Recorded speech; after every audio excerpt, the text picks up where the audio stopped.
I'll welcome Anna Femmer, who is an architect and co-founder of Summa Femmer, Architekten in Leipzig.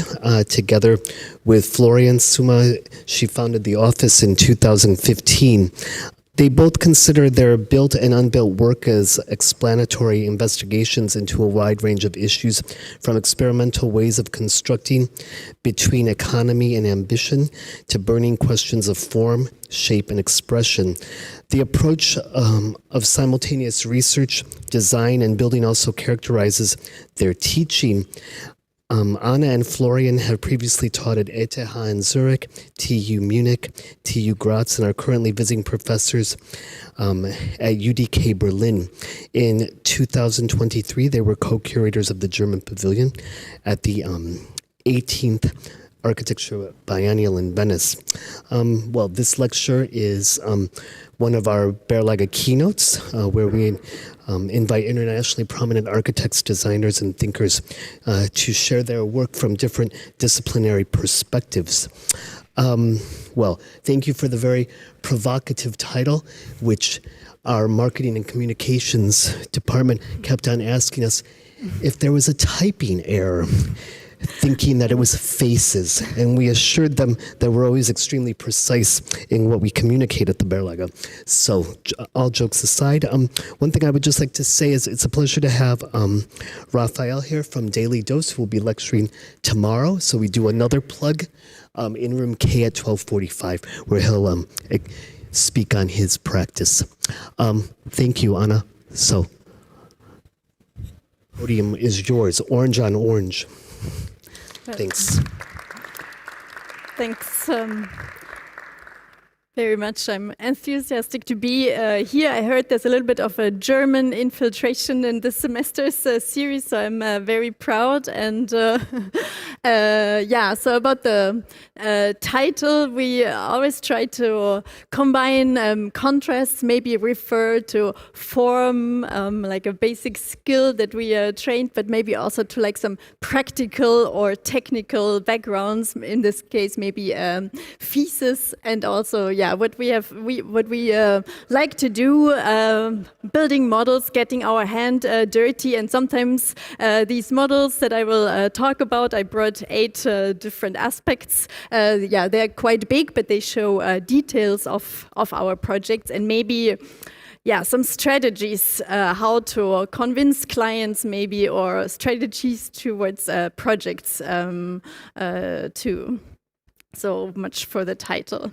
So I will maybe start with the first one, models as accelerators, or being quicker than reality, life, clients, contractors, and tastes. So we think one good aspect of models is that they can be quick, and they are, yeah, you can define your own timing, and yeah, they serve as accelerators for us, and as a testing field. So maybe this is yeah, a good one to start. Yeah, only a door at our tenement house that we got very cheap in Leipzig, and we have this house, we use all the different details to do small tests, and it was quick to do this plywood big door. We cut out this window. We had to be quick also because it was 2 weeks before our first daughter was due. We wanted to move in. There was no door yet. First, we used it with yeah, like a foil to close it for the first couple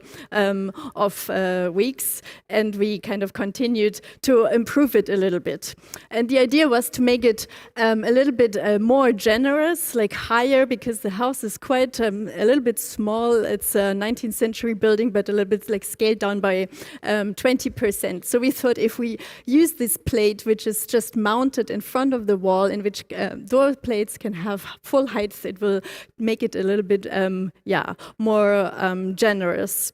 And we thought it would also be easy. In the end, of course, it's not, because you have to be careful with all the tolerances and work quite precisely. You don't have a door jamb, so the jamb is actually the wall itself. It has to be very straight. And another challenge, let's say, is the door lock, because if you don't want anyone to break in, we had to let it into the plywood side. So we kind of have fun trying to develop details. You can see the lock is hidden inside the frame. And to be able to close it, we had to weld a little metal sheet and put it into the wall. So what is nice about these tests is that if it's our own house, you don't have to ask anyone, and you can just build it, and you're not stuck in these projects that sometimes in the office they last for years. And then in another floor, because it's quite high, we improved our details. The plate that was mounted on the top in the beginning, which also fell down once, we cut into the glass. So in this case, it's flush. We also changed a little bit the color. And you can also see in between these two levels how we use the house only in the rooms that we need, and then others are still empty. And because people always forget to close the doors, also another small improvement. And maybe another part of this house, which took us a little bit longer, and which we thought is also a little bit a form of hybris. Maybe we are a little bit overconfident in our skills. That's why I called it symptoms of hybris, or transcending our competences regarding skills, knowledge, experience, authority. And you can see the house in this case. It was completely run down. That's why also very cheap. And we had a very slow contractor in the beginning to work on the roof. And he had this scaffolding around the house for a very long time. And also motivated by the estimate of the professional stucco worker, we thought, because it was quite expensive, we can also do all the stucco work ourselves. It's a listed building, but with some sort of structural assessment, we could have also turned down the house, but of course we didn't. And instead, we took the months of the scaffolding to work through all these ornaments, repair and select the best ones that were still on the facade, and kind of tried to teach ourselves how to do these two-component silicone molds, repair first the putto, do a mold, and then cast several ornaments in some sort of lime plaster. And we knew there were going to be more than 200 of them, and each of them takes 4 or 5 days to dry. And we were still commuting back and forth between Zurich and Leipzig, so we could already calculate the amount of weeks that it would take us to cast all these different ornaments. And we had this little factory in the basement. It was also quite cold. We lost some of them when the two-component silicon didn't react anymore because it was too cold. And we also found out, after some research, that these very unified facades consist of many different also precast profiles, like also the ornaments, of course, but then for example these profiles that you can pull with this sort of sledge that we built ourselves. So watching a lot of YouTube videos, trying to teach ourselves how to do stucco work. And then if you're lucky, you can take them very carefully, and you have a bar, and you kind of glue it to the facades. That's also how they did it since centuries. An open source technique. And this is one of the bars in the end. And another element, these are added elements to the facade. Then you encounter sandstone sills that are part of the wall that you have to repair on site with these substructures. And using very fine mortar for the repair work. And in the end, I guess that's when the scaffolding came down. The facade was not completely finished. We also didn't put back all the plaster. It was more like a lime wash that we added over the bricks, a very thin layer. And we thought that the structure of the bricks could be a good substitute for the missing ornaments and window linings. And maybe that's the part that we had to conquer a little bit. That's how far we got, and then we will just see when we can afford the scaffolding for another time to continue, let's say. And the street with the house, and you can already see a small door on the bottom where after some more years our office also moved in. And maybe another aspect which is nice about these kind of models, so this house for sure for us is some sort of model that we can continuously rework. So it's a malleable matter, formable matter, or you could also say it's good for us to change our minds without having to ask other architects, contractors, flatmates. After this excursion for the facade, we kind of moved our attention to the inside. You can see again why it was really cheap. It also didn't have a staircase, so neighbors apparently burned staircase for having fire, and instead it had a lot of holes and pigeons. One of the details that say that allow us to change our minds, or that are maybe temporary installations, are the window planes glued from the inside with like steel brackets that we ordered online. So something that is easily available, and maybe in the end, of course, we compensated with a lot of working hours, but in the end, cheaper for a temporary solution, maybe. And inside you can see that there's vapor barrier, maybe for now to hide the insulation from falling down, but it also saves some room heights instead of putting all the plasterboard on the ceilings. Or you can also see still the old wooden planks where the dry rot didn't completely eat up the building yet, and the rest of it is rather an oriented strand board, which is kind of like an intermediate working floor. And as we also changed our minds about bathrooms a lot, we put kitchen and bathroom back together like these houses used to work some years ago anyways, and it's also quite a convenient arrangement, let's say, to cook and also watch your kids at the same time. Working through our house after some years, we could also expand, let's say, floors. We masoned a new chimney ourselves, but it was on the other side of the house. We survived 2 winters completely without any heating, and then we had these very luxurious wooden stoves, and expanded the floor to reach it. And quite let's say elaborate wall came down again.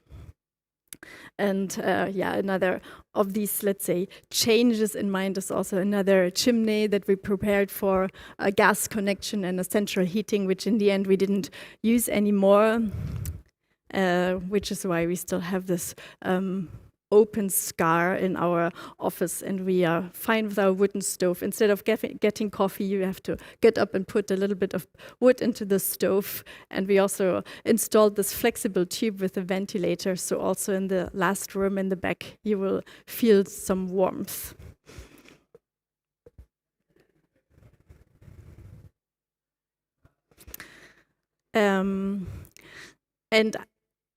I think we, at least one time, were also a little bit successful with models, let's say, as a poisoned gift, or nailing down ideas with which others don't like, which others can't afford, which others can't imagine, which others imagine differently. So for our housing project in Munich that we built together with our good colleagues Juliane Greb, which are based in Ghent. We built a part of a big facade, a kind of wintergarten facade, also in Leipzig, but it was kind of a model that no one asked for, but also, of course, didn't pay for, but that we thought as a kind of gift nailed down some details, and we rebuilt all the steel radii also, but in MDF, something that we can do ourselves. We ordered some lightweight sheet metals to also show to the clients, because no one could imagine the facade, and also no one thought it is easy or in budget to build. So we put up this mock-up in the garden, also used it to test all these kind of colors. We imagined different, very like profiles in steel that the contractors could just order. Also a variety of them, because they just order profiles on stock and see which is on stock and which ones are cheaper. So we also had to be flexible.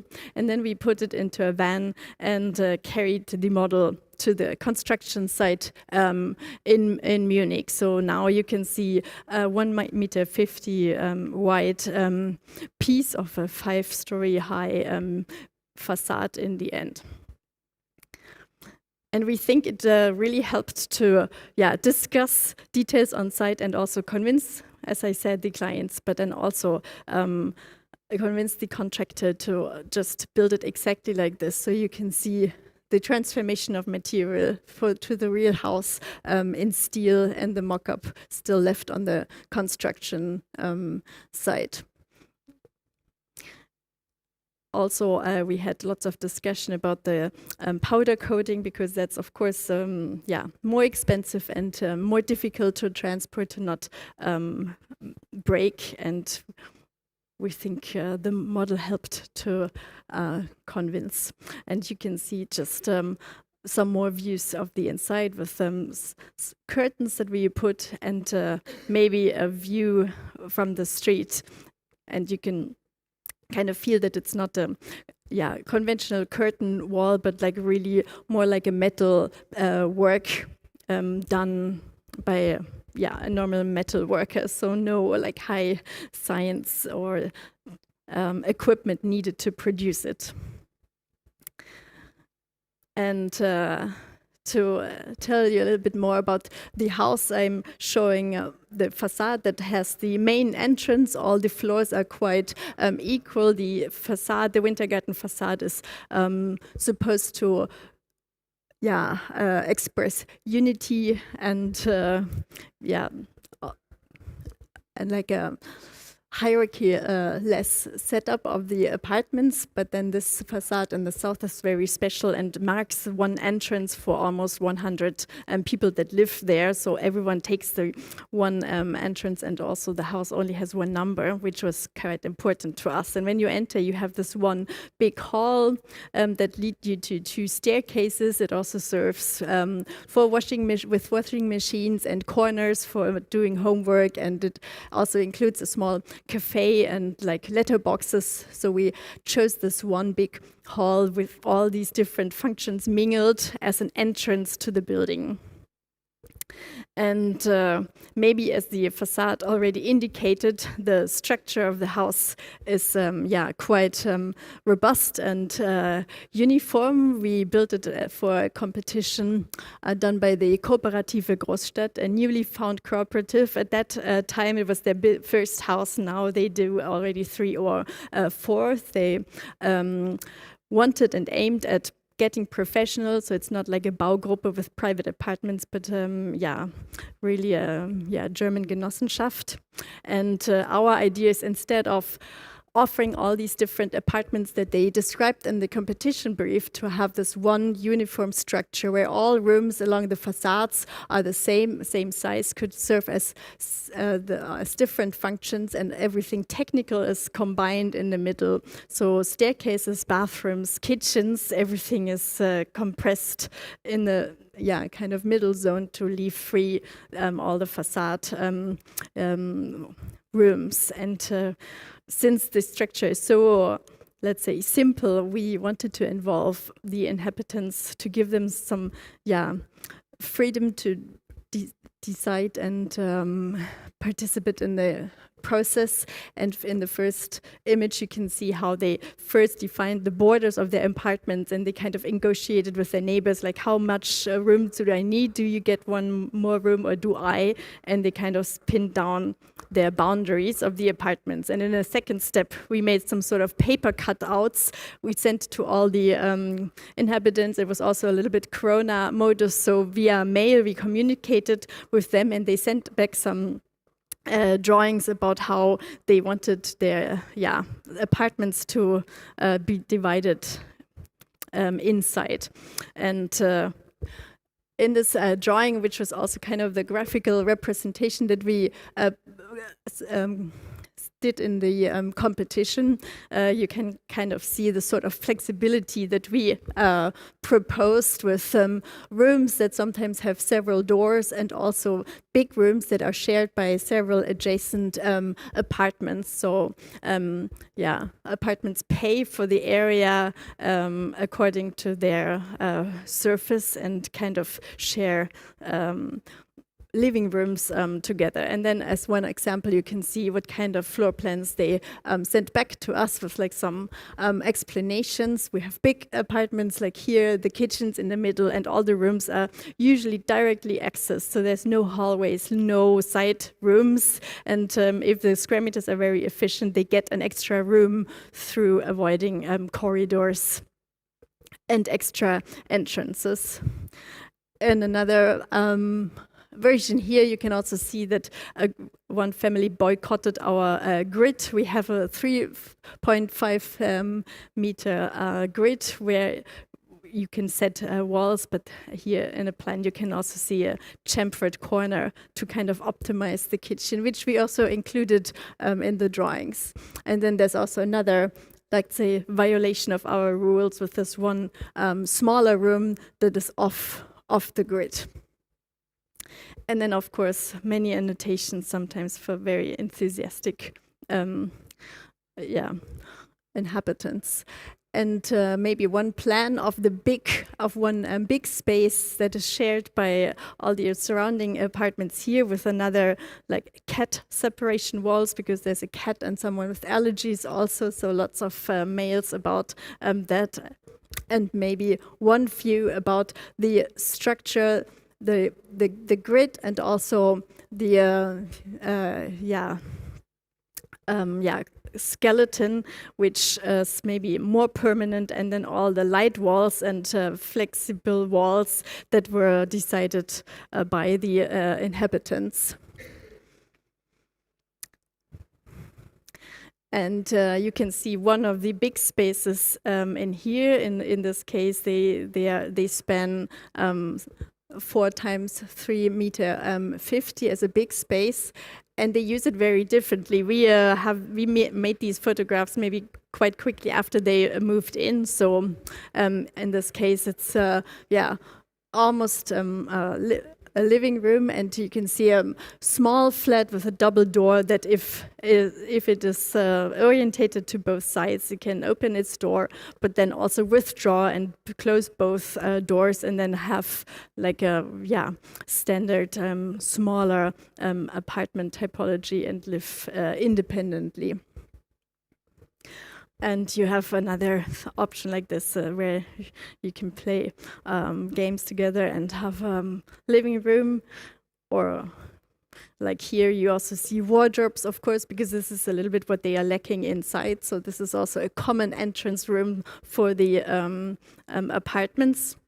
And when looking into the small individual rooms, the 3.50 m wide, which are always 14 square meter, we thought that's still a size that you can use as a living room or children's room, and is very flexible still. So this is the very like standard and fully equipped living room, or you can use it as an office space and even the full bedroom.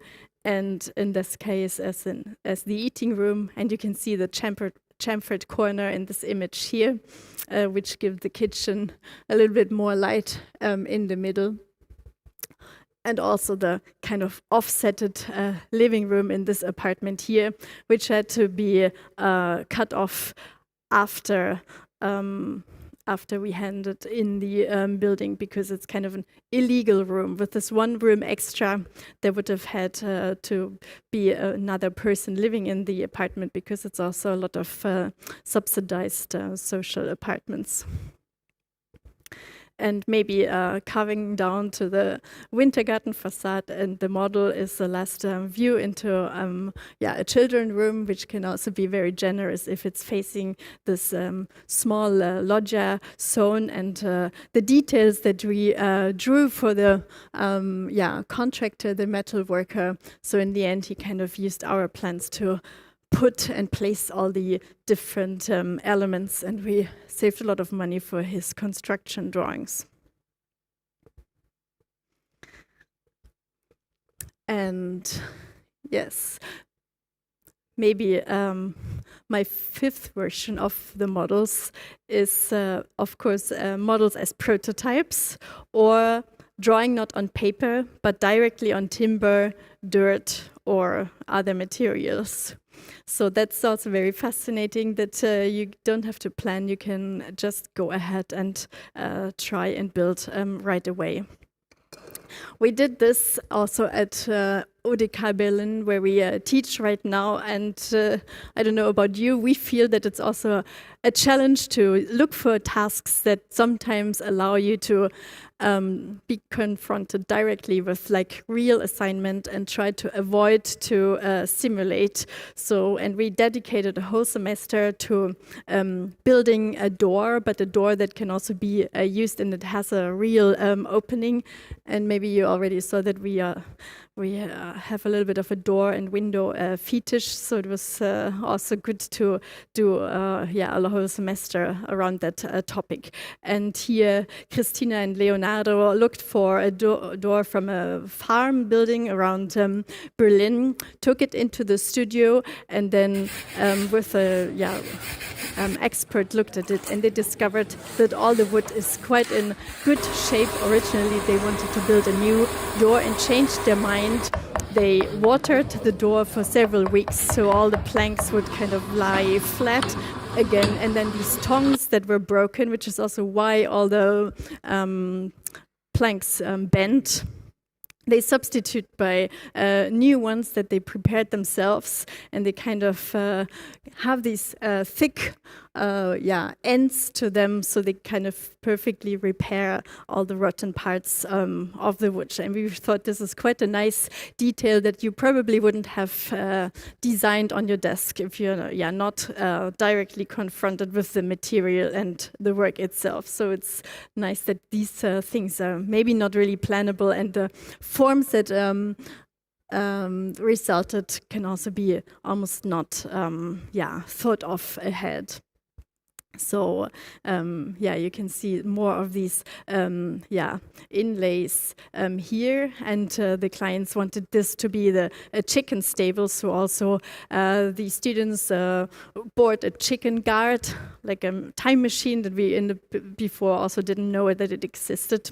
And where the wood was a lot more rotten, they put a hole into the door, installed a little bit of a welded closer, and in the end brought it back to the clients, and did a test also for a special opening that they invented, and it seems to work.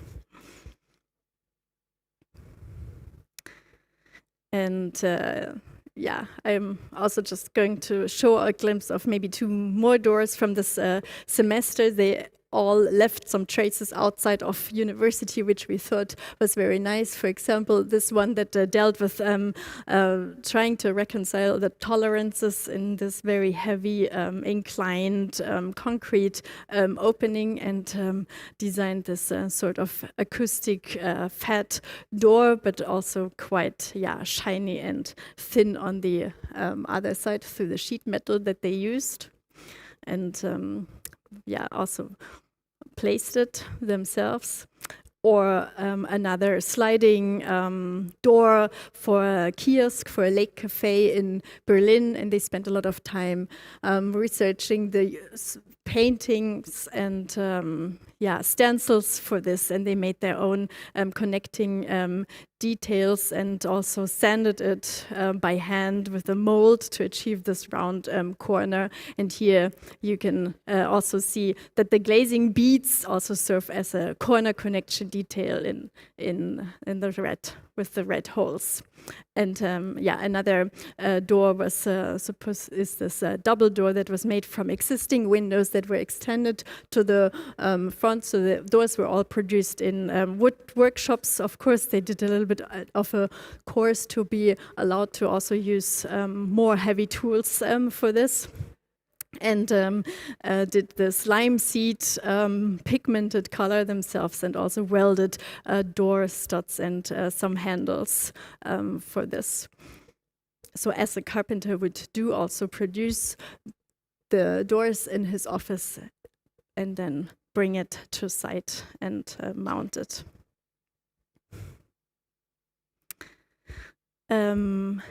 Yes. And I would like to get to the 6th model that I called valuable illusions, or ambitions to correct, but with a positive spirit.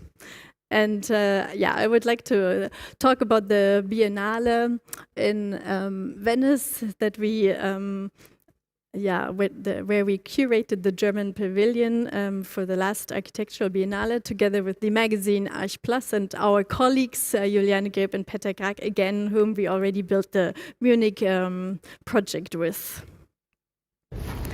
And maybe firstly about the concept, which we called open for maintenance, is that we built the whole installation with only recycled materials on site. So the idea was to not do a presentative kind of work, but try to make the pavilion usable or be productive and use what is there, because they have so much material and containers full of waste every year, and it's known, but still it doesn't change very quickly.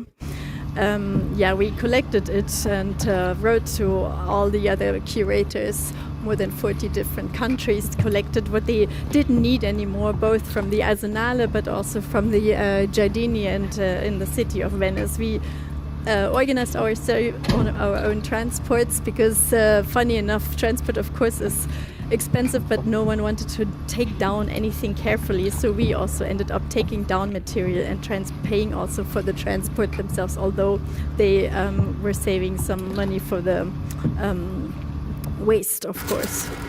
And what was nice about this is that you don't only see material, of course, but we thought it was some sort of spolia that we gathered to exhibit from the last show. Like here, for example, these heads of the concert exhibition by Latifa Ekak in the Swiss pavilion. It was a little bit too big. We had to cut the head several times and then were able to put it inside. And that was the idea when you enter this very monumental German central room in the pavilion. You have a big hall, and we filled it with a lot of material that would later use for students and as a workshop to use the material for small projects in the city of Venice. So also the head you can find back in this kind of archive, and many more materials and found spolia. we labeled everything so that also coming students would see what kind of material they can work with. So visitors told us it's a very German phenomenon, sorting trash and labeling it. They were making a little bit of fun about us, but it was necessary and effective. And to come to the illusion and the first model that you could also see when entering the pavilion, we used material from the Ukrainian pavilion, these planks that you can see, and also lots of sand bags from this sculpture. And we built this new ramp as a new entrance, kind of, maybe an illusion, but also a correction to the pavilion, which has these very monumental 5 steps to enter, which are not very inclusive, and also were added throughout the Nazi regime. So we thought through a gesture of a big entrance gesture and a big ramp, we can also kind of interpret the negative association of the pavilion. And you can see that the sandbags all landed to form a big plateau, and the wood we used to form a big ramp to bridge the heights. And it's always a question to maybe find strategies also to design with recycled materials. We were not a big fan of maybe collaging or contrasting. So our trick in this case was to paint everything and kind of imitate the stone and the grain of the existing stone pillars to make it merge with the existing building, so it can be read as an extension to it. So we tried a lot with different techniques and brushes, and imitated this sort of fake stone, which in the end with the details or just by the sound of it, you can already, of course, discover very easily, but on first sight it works as an illusion. Here, and it also, kind of reshaped this big platform and these steps, when it was not only meant to give access to people in wheelchairs, but also, of course, for us arriving with our small kids, and then for everyone working in the pavilion, and also all the students with their projects. So we were kind of a fan of it, that it made it so simple, and maybe also looked like it could have just been there before.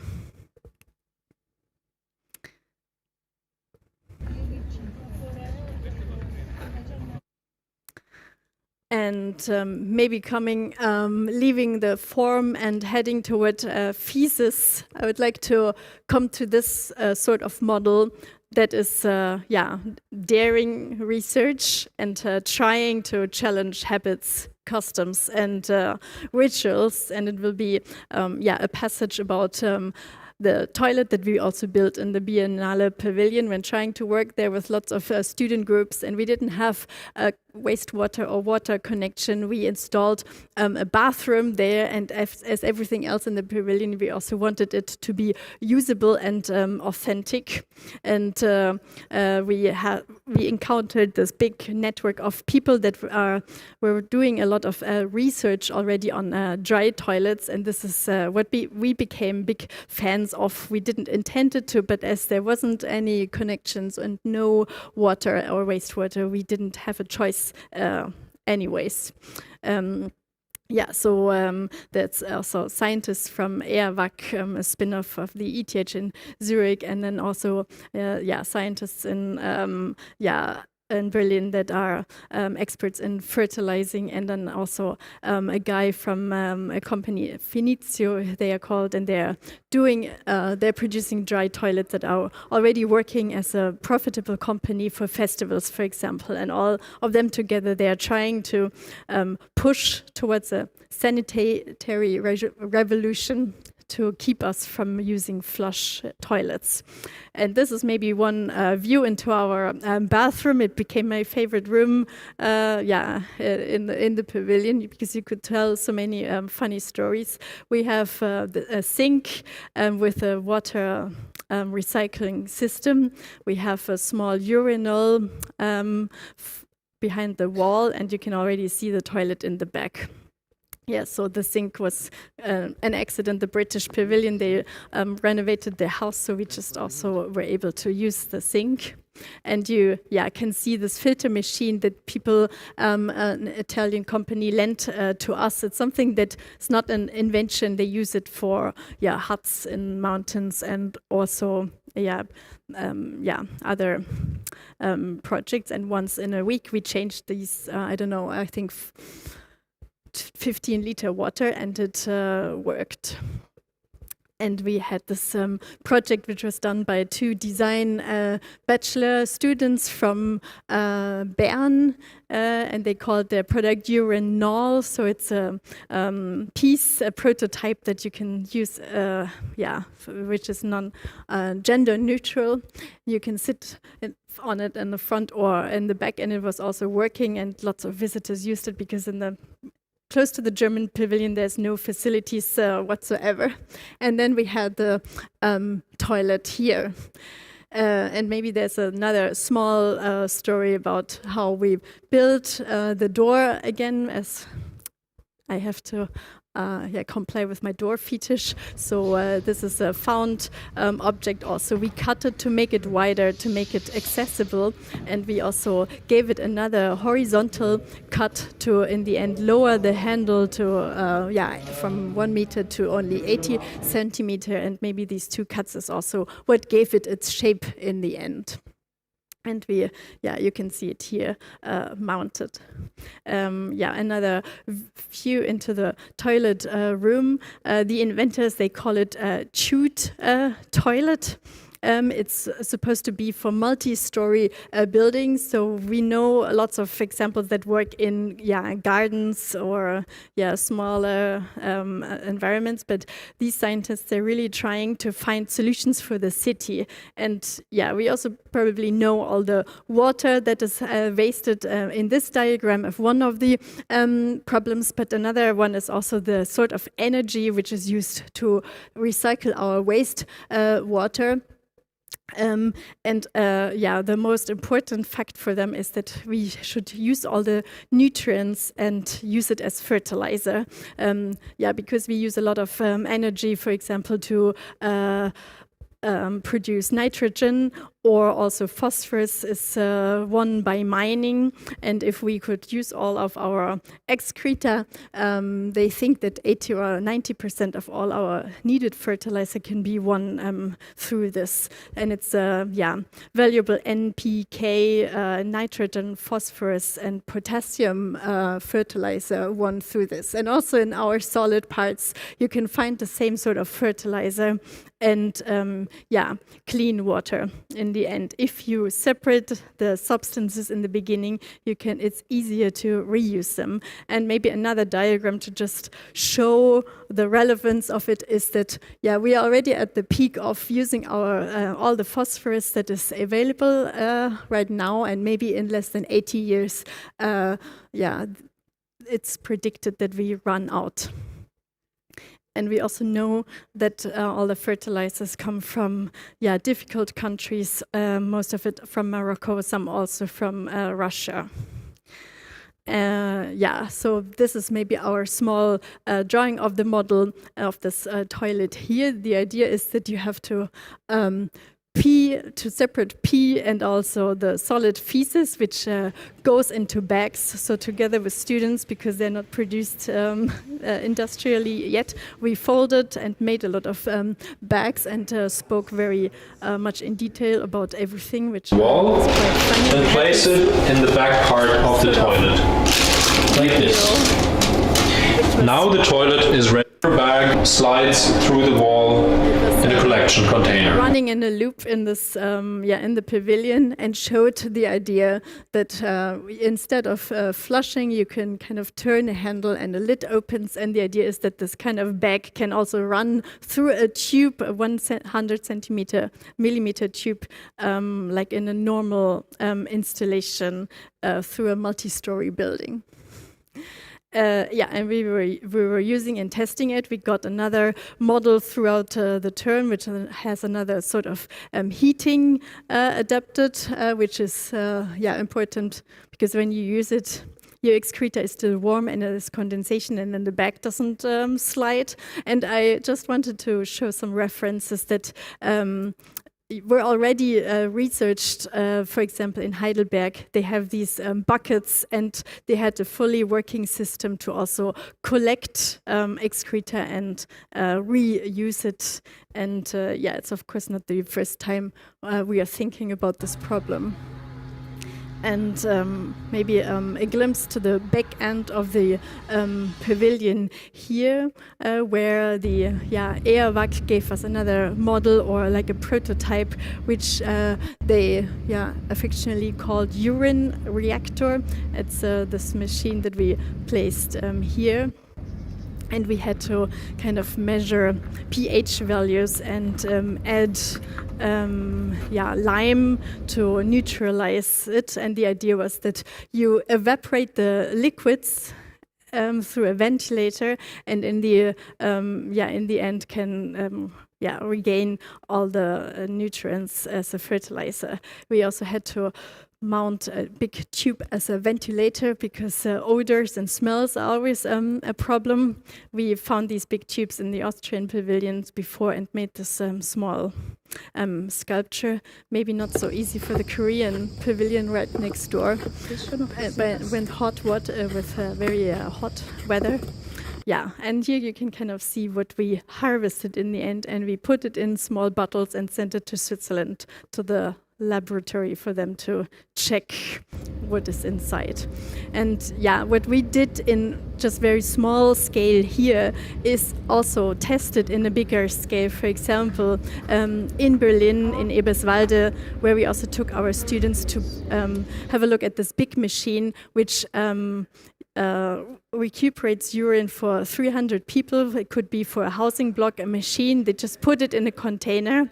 And in Switzerland and in Austria, there's already a legal urine, like a fertilizer that they win, and it's sold in a shop, but it's not legal in Germany yet. That's what they're trying to change and fight for. And there's also DIN specs, so trying to lobby and change regulations is a big part of it. And then we also had to, this was the part about the urine, this kind of decentralized urine harvester. And then we also took the buckets full of feces and transported it through the site, and also had to put it, let's say a little bit secretly on the vaporetto, because also in Germany transporting feces is not allowed, but when you flush it down your toilet, you can afterwards, when you mix it with all the heavy metals, then you're allowed to recycle it, which is quite absurd.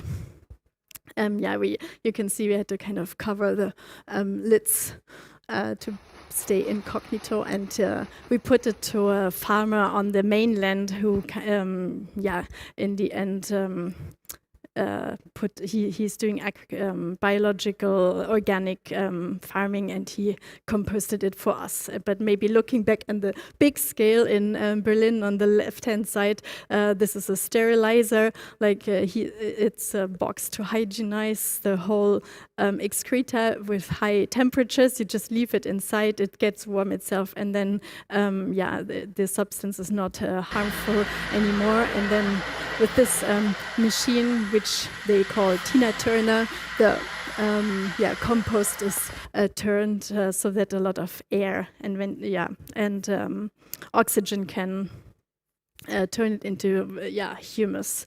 And they will also kind of try to industrialize it, to use less space in this kind of shelf system, where you can have windrows of composts stacked one upon each other. And in Eberswalde, they have been doing tests for more than 3 years already, and they can prove, like in this article here, that there's like no pharmaceutical dangerous compounds left. And then there was also crops grown with it, and the Guardian in 2023 wrote about it, and they can also prove their fertilizing capacity. Yeah, and then back maybe to our house where we have all these different smaller models. We use this now for 4 months. We have our own small testing dry toilet, which also uses rainwater for the washing basin, and which we filter with some gravel and sand in the end, and then we put it directly back into our rainwater pipe into the garden. Yeah, here we collected. We haven't had to empty it yet. We will see in the summer, I guess.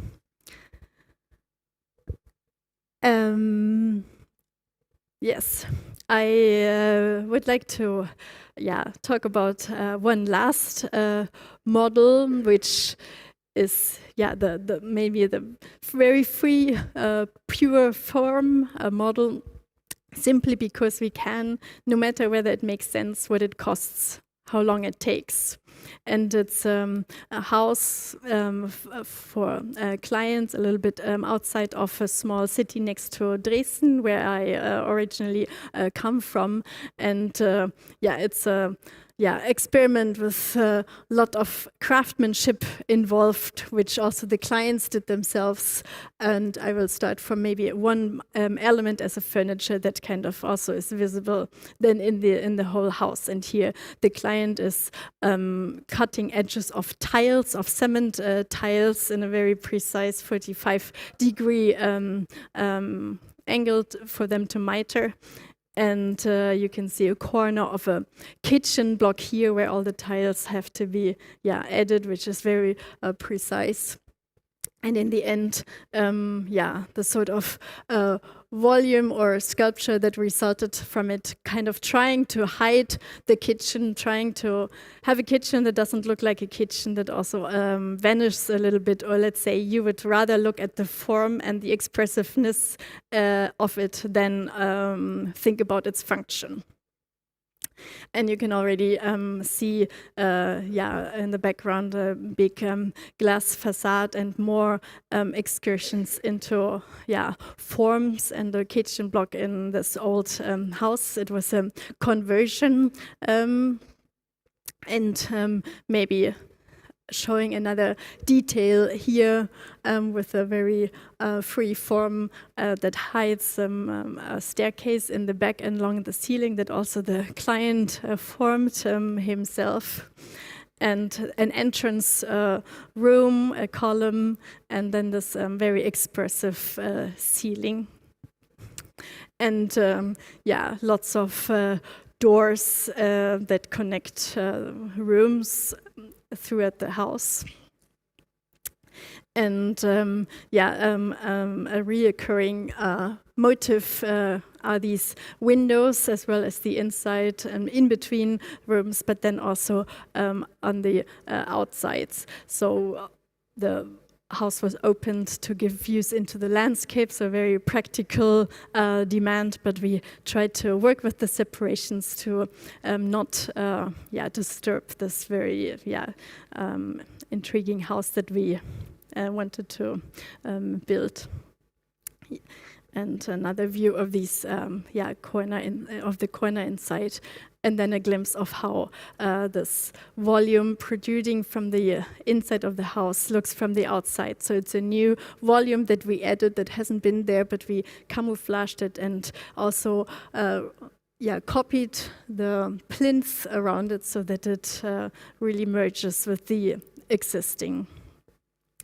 You can see another window. They have all sorts of different shapes, round and square, but maybe the grid and also the brown color is what binds it together. The clients spent a lot of time to paint all the very fine lattice work. And we took every detail, let's say, as a chance to give form, and the clients for sure didn't stop us, like here the water nose, and it's not about the scale, or nothing is too small for us to consider in this case. And this is the new entrance that we imagined for the house. You can see that the roof, maybe from the image of the old house, is maybe the only thing that stayed the same, and it was quite let's say an empty building, but we saw from the archive sketches that it had been quite abundant, but throughout GDR times all the overhangs were cut. So we thought through our interventions and through these models that are very free, we can give it back some charm and detail that it had before. And this is another facade side of the existing. You can see some small brackets that still indicate ornaments, but without any overhangs anymore. So this is why we reinvented all the ornaments to kind of think of it in the way that the author at that time might have imagined the house as well. And this is another view from the garden side, approaching it, and a big another winter garden and loggia zone that also had been before but was torn down. And also maybe as a last image, this entrance door, which is also entirely fictional, let's say, and shows the freedom that we found in this sort of model, just because we can, and the client was so skilled and had a lot of time. Thank you very much.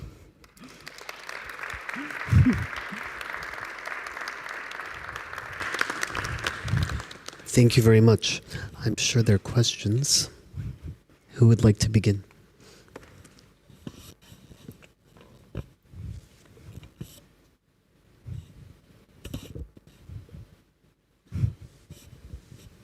Okay.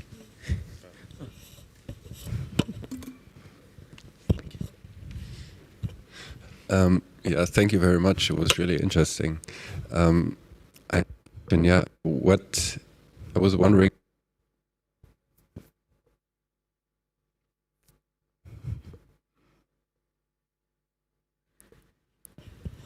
Maybe you can scream. Oh, yeah. Now it's working. I was wondering what craftsmanship or craftswomanship means to you, like especially in a world where, like you said, we can go to YouTube and watch a DIY video, or we use elements which are already and collage them in some way.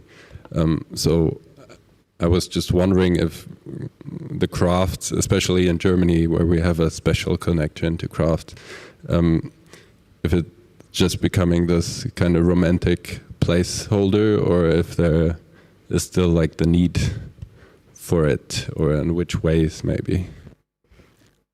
Of course, I think, and that's why I think we are also putting so much attention to it, because we value it a lot, and that's also maybe why we also like to try to understand, or why I admire everyone who is very skilled a lot, or why I try to maybe copy or imitate, why I would like to sometimes rather be a craftsman even than only drawing on paper, than making calculations, asking for offers, then having to check on someone.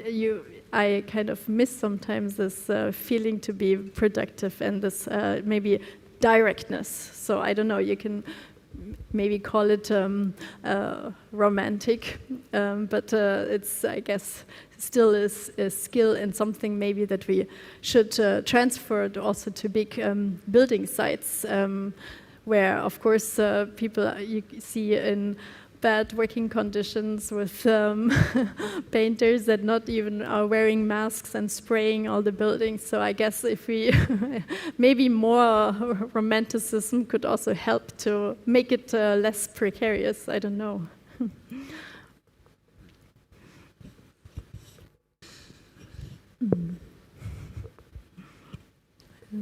Yeah.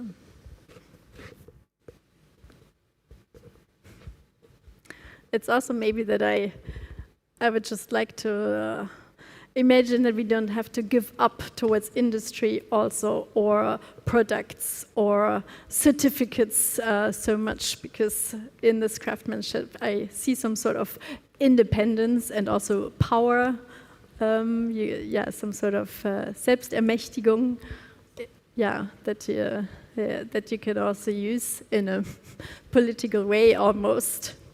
If we don't surrender towards, labels, companies, and only standardization.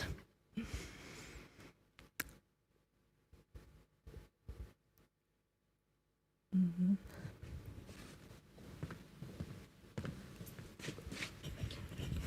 Thank you for your lecture. I really enjoyed it, and then I was a bit shocked by one drawing which showed all the details of the metal that had to be fixed to the facade, like the super technical drawing. And I was wondering, like, is this also what you're still doing, or is it like how much are the things that you showed part of your work, or is it also still a lot of work on the computer and that is hidden behind this super playful work? Yeah, as you said, maybe also what I want to aim at with the title, combining these contrasts. We have these kind of contrasts in the office, but maybe that's also quite fun. And one time you have to deal with stupid riolering, like groundworks and tubes, and then on the other side you can give shape to everything. So I guess if you can manage to keep both, you also enjoy.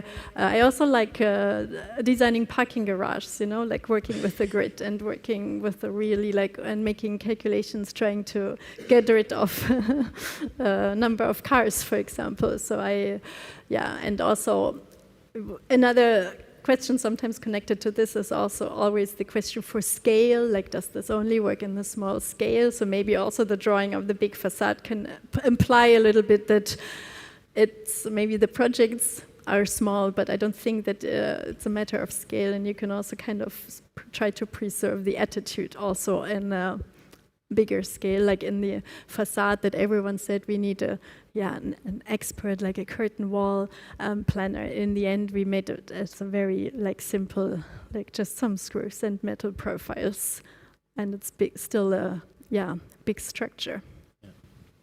Thank you. Thank you for sharing your love of doing and experimenting. Where do you think a model ends and a building starts, or is it for you the same? Of course, we have a lot of examples where the buildings and the models merge, but maybe there are also a little bit some extreme examples that you could call still a model, because maybe also they're not. They're prototypes. They cannot be copied easily. They also don't serve as a blueprint. They're not meant to be a solution for all the problems. It's just paying attention to some aspects, or also with this project and these clients, we could not really have offered or gone through a different strategy that was less perfect because it was the sort of perfectionism also in their requirements or expectations. So you go full way within whatever niche you can find, let's say. And maybe in this respect, there's still models. I had a question about first of all, I really liked the work since the starting, like the apartment and all. It was like kind of all, it looked to me as an organized chaos kind of a thing. But also like when you see put a bathtub beside the kitchen and like all those unconventional ideas of putting things like that, and also like how seeing the toilet as I think it's a cultural thing also about seeing for example here in the Netherlands it does not really drop directly. You analyze the feces before it goes down. So it's like there are these different tools which you are trying to tackle through, I don't know, some kind of a process or work which you have. So what would you say as a practice or as a collective, what is your main what do you call the most important thing which you are trying to question in all the kind of projects which kind of is there in, it's like what is your most valuable model making tool, for example? I think I just like to do the most phases myself.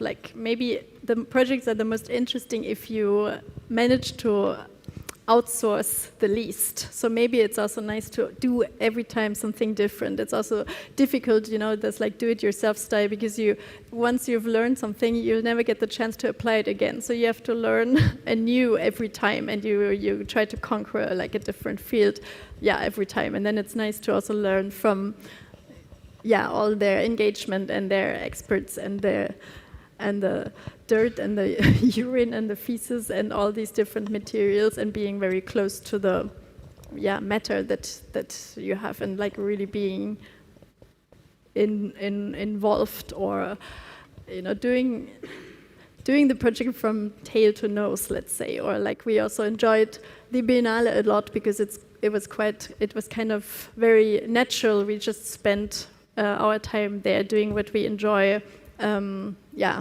Anyway, so it's trying to, maybe not also when thinking as an architect, not think in phases or in competences or in design and then anbesteding and execution, and you hand over your projects to someone else. Where I really think it's most fun if you can try to keep control, let's say, and that sometimes works if you try to be really involved, and then you also end up with the difficult stuff. Or we also did the maintenance and the cleaning, of course, of the toilets, because we were in charge. But then you also know the most stories, and you have the most experiences, maybe.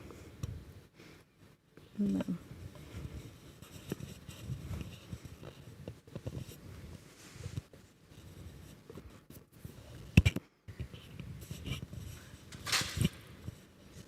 Thank you all who participated in that.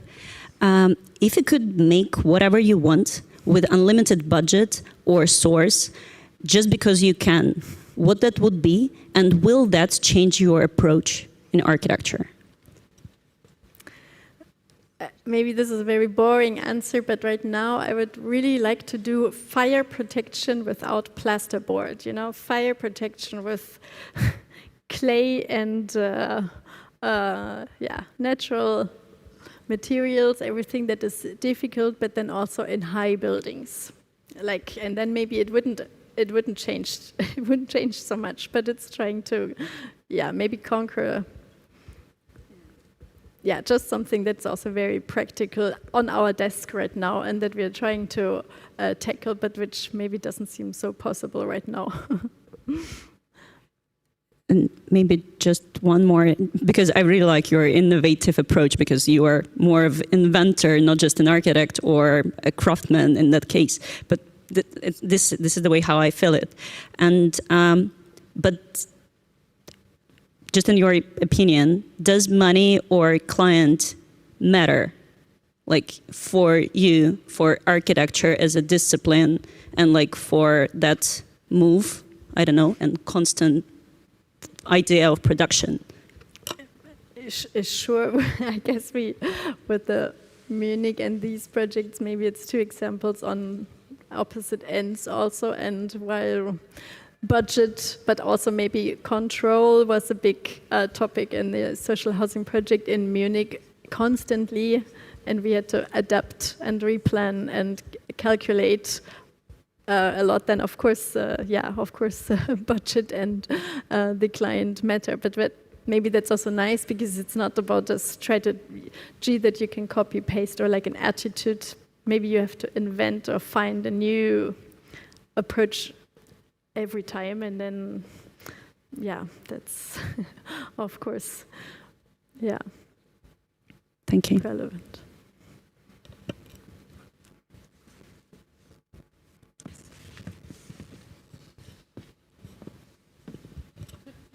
Okay, let's stay with the money, because for me personally, those kind of projects, they are pure luxury. But also on the other hand, you showed on your recent project of the German pavilion that you could also do some sort of punk architecture, like quite basic materials, try to recycle materials as well. And now the big question, would you rather do this small loft as your next project? I have no idea what's on your table. But would you rather do those small project where you could really go into the details, or would you rather do some plywood assembling kind of punk architecture? I'm not sure that I see this harsh. It's a very formal comment, but the attitude is still the same, because all the, let's say, the ramp also has very fine details. Also, all these different sculptures that we gathered from all the like waste and leftovers, they are also very like treated in a very formal and refined way. So even if it's plywood, they were quite sculpturally set up. So I think this interest in form and this sort of excess was also visible in the pavilion, also maybe in the way that we built the toilets and stacked the material. So I'm not so sure that I see this sort of different, because what is the same is trying to look at everything that you have, every detail, every material, and try how to kind of maybe interpret it and see what you can do with it. Yeah, nice, thanks. Yeah.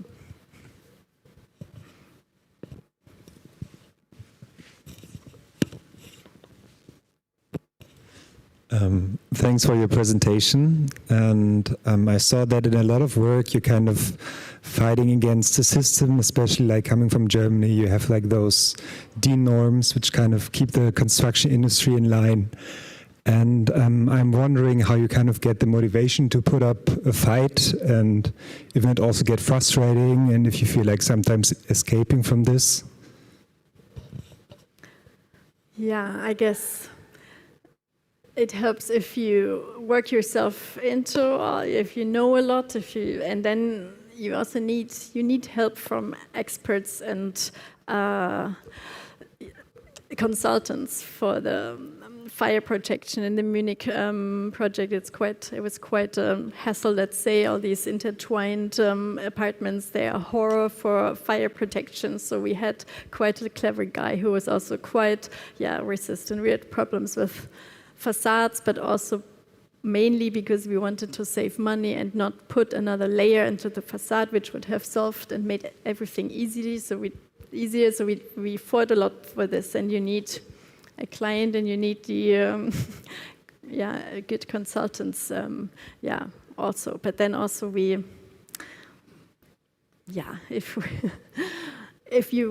the problem is the projects are so much work anyways, it's just a small percentage of trouble, let's say, and if you give up on that, you lose all the rest of the work. That it doesn't matter how it looks, you have to draw and detail anyway. So maybe that can also motivate you for the last 10%. No.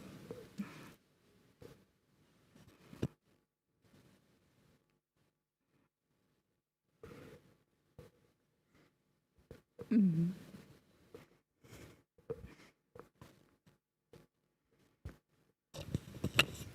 Thank you. Thank you, everybody, for the good questions. Thanks for listening. Mm-hmm.